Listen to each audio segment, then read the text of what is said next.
Fort Myers is still under a citywide boil water notice, a notice that was issued on Saturday. Now, that notice comes after a water main break caused areas throughout the city to lose water or have low water pressure areas. As Fox 4's Calvin Lewis shows us, that includes downtown restaurants. Take a listen on what they have been experiencing throughout this weekend. Nothing detrimental, but just little things that make our job just a bit more difficult. Jobs made difficult as a boil water notice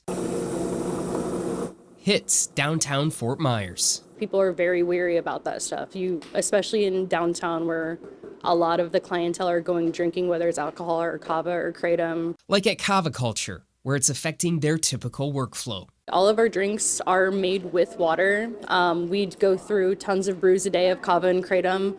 So it definitely makes the brewing process here a bit more difficult, just making sure that the water is not contaminated for our guests and everything. The water main break happened in North Fort Myers, off Edison Avenue and Rockville Road. The city says the exact source of the break was a puncture to a 12-inch water line that supplied water to a major 42-inch water main, putting the entire city under a boil water notice. We always make it work. We made it work after the hurricane without any problems. It's just paying more attention to the details, making sure that we're doing everything more on point than usual, just because we don't want any of our guests to get sick here. The water main services a large part of downtown Fort Myers here, including Downtown House of Pizza, where they actually tell us that it's affecting the way that they prepare their pizza dough.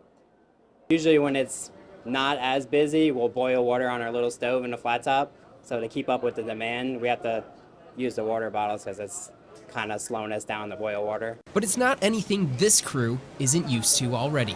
We went through this with Ian for almost, I think, under 2 weeks, so it wasn't too bad of a jump because everybody's used to it. The city says testing of the water has begun for 48 hours. If tests are clean, the notice should be lifted by Monday night or Tuesday morning. In the meantime, businesses like Kava Culture say they're prepared.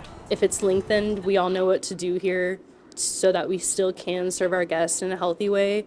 So I'm not too worried about the length of it. It would be nice if it was a real quick fix, but I know how those things work out. In Fort Myers, Calvin Lewis, Fox 4.